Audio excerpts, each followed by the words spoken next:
मनीष जी, स्वागत है आपका। आपके जो बड़े एलाइज पार्टनर है समाजवादी पार्टी, वो कांशीराम जी की जयंती मनाने जा रहे हैं। बहुजन समाज पार्टी उसका विरोध कर रही है।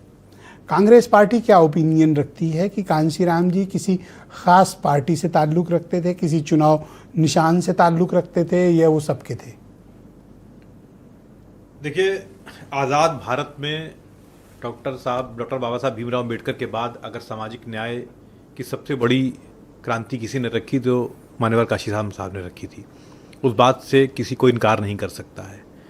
9 अक्टूबर 2023 को जब उनकी पुण्यतिथि होती है, महापरिनिर्वाण दिवस होता है, तो हम लोगों ने दलित महासंवाद कार्यक्रम शुरुआत की थी 9 अक्टूबर 2023 से।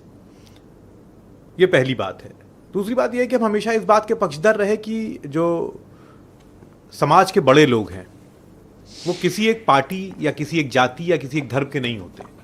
जैसे सरदार वल्लभ भाई पटेल कांग्रेस के नेता थे, कांग्रेस के रजीम में पदों पर रहे, लेकिन क्या हम ये कहेंगे कि सिर्फ जब उनकी पुण्यतिथि हो, उनकी जयंती हो, तो सिर्फ कांग्रेस के लोग उनको माल्यार्पण करें? क्या उनके कद को हम छोटा कर देंगे? नहीं।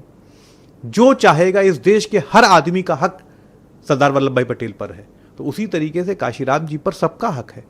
इस देश में आज हम सामाजिक न्याय की बात कर रहे हैं ना राहुल जी, हर मीटिंग में, हर रैली में, हर जगह पर सामाजिक न्याय की बात करते हैं। अगर आप सामाजिक न्याय की बात करेंगे तो क्या मान्यवर काशीराम के बिना सामाजिक न्याय की बात पूरी हो जाएगी? नहीं होगी। मैं तो कह रहा हूँ ना, पिछले 40-50 सालों में सबसे बड़ा चेहरा है वो। भाजपा जो आज बातें करती है ब्रजेश जी, एनसीआरबी के आंकड़े लगातार आ रहे हैं, 2 बार आंकड़े आ चुके, 24 में आए और 25 में आए, और वो कह रहे हैं कि उत्तर प्रदेश में दलितों के खिलाफ अपराध बढ़ गया है। मैं एक बात की तरफ इशारा आपके और ले जाऊंगा। कुछ सामाजिक अपराध थे जो बंद हो गए थे, बंद से हो गए थे, जैसे दलितों को घोड़े पे चढ़ने से रोकना, उनकी बारातों पर हमला करना, और अगर आप ध्यान दें तो पिछले 2-3 सालों में, 4 सालों में वो अपराध फिर शुरू हो गए। इसका मतलब कुछ तो इस सरकार में दिक्कत है कि जो सामाजिक अपराध बंद से हो गए थे वो फिर शुरू हो गए। मान्यवर काशीराम के नाम से जो सर पहला राउंड है खान साहब, इसके समर्थक खान साहब, विरोधी हैं आप? खान साहब ये बता दीजिए। पहला राउंड अगर आप थोड़ा सब्र से सुनेंगे, समर्थक हैं विरोधी? आप पहला राउंड, आपने बहुत मुझे सवाल पूछने का मैंने बहुत बड़ी बात, पहले राउंड में किसी का हक नहीं, सिर्फ मेरा हक है। आप पूछे। नहीं, मैंने कहा आप बताइए। हाँ, समाजवादी पार्टी का जो स्टैंड रहा है, 3 चीजें मैंने गिराई। कांशीराम पार्क का नाम बदलना, मान्यवर कांशीराम नगर का नाम चेंज करना, और प्रमोशन में आरक्षण। मैं इस बात को बहुत सख्ती से मानता हूं कि अगर तब केंद्र में आपकी हुकूमत थी, स्टेट में नहीं थी ना, स्टेट में नहीं थी ना। आप अगर जोड़ना चाहते हैं तो कुछ भी जोड़ लेंगे, लेकिन मैं यहां इस मंच से कह कर जा रहा हूं कि काशीराम जी के नाम पर अगर दलित आप पर बिल्कुल एतबार नहीं करता। ये आपको कैसे लगता है? देखो, मैं डेटा दे दूं, मानेंगे? डेटा तो मानेंगे, मेरी बात मत मानेंगे, डेटा तो मानेंगे, वो भी नहीं मानेंगे। 2024 का जो चुनाव हुआ है, 84 इस देश में एससी रिजर्व सीटें हैं। सबसे ज्यादा सीटें अकेले कांग्रेस ने जीती हैं, 20। मैं यूपी की बात, अरे सुन तो लीजिए, वो उसमें सब आ जाएगा ना। भाजपा जो एनडीए है उसका घटा है। सपा के कंधे पे बैठ के 6 सीट जीत के अकड़ रहे हो आप। अलायंस में कोई किसी के कंधे पर सपा नहीं होती ना। दलित इस देश में राहुल जी जमानते उठाने के पैसे न बचते। सर, जो सवाल आपने किया, मैं बीच में न बोलिए आप, प्लीज। सर, आपका सवाल का जवाब अगली बार मैं आपके बीच में बोलूंगा खान साहब। आपके सवाल पूरी नहीं होगी, आपसे बात पूरी नहीं होगी खान साहब। आपसे नहीं बात कर रहा हूँ मैं मेरा टर्न है, मुझे बोलने दीजिए। जवाब नहीं दे रहा। शांत हो जाए, मैं पूछ लूं, आप बोले, मेरे से बात करें। आप मेरे सवाल का स्पेसिफिक, आपके सवाल का स्पेसिफिक जवाब है कि इस देश में 2024 सपा ने गलत किया था? अरे सुन तो लीजिए, आप 2 सवाल अगर मिक्स करेंगे तो जवाब अलग अलग होगा ना। क्या सपा ने गलत किया था? नाम नहीं बदलना चाहिए था। थैंक यू, शुक्रिया। नहीं, professor Kalicharan Snehi ji, thank you sir, जाइए। बहुत शुक्रिया सर। आपके बयान दर्ज हो चुके हैं। दर्ज करिए, मैं तो कह रहा हूं दर्ज हो गया बयान, दर्ज करिए। लेकिन दूसरी बात का भी जवाब सुनिए।